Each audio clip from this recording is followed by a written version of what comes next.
Lockham Chu, VIP client umano sa isang sikat na kasino. Lockham Chu, manager daw ng kapatid na si Kim Chu ang pakilala sa kasino. Pero bilang babala sa mga sangkot na personalidad, inilabas ng cabinet files ang impormasyong nakalap namin.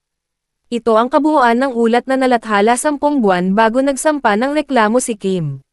Mahigit sa 50 milyong piso, 50 million Philippine pesos, ang perang naubos sa kasino ng kapatid ng isang sikat na showbiz personality.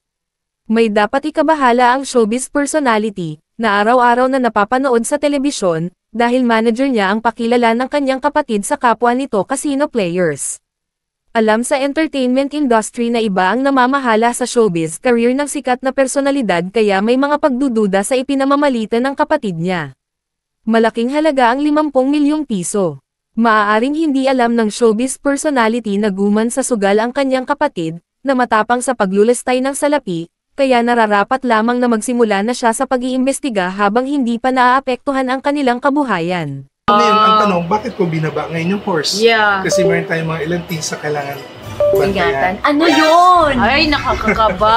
Ayoko naman yan. Yun. Ito na naman ang libro. Alam mo, nagiging totoo yan eh, yung mga sinasabi ni Johnson.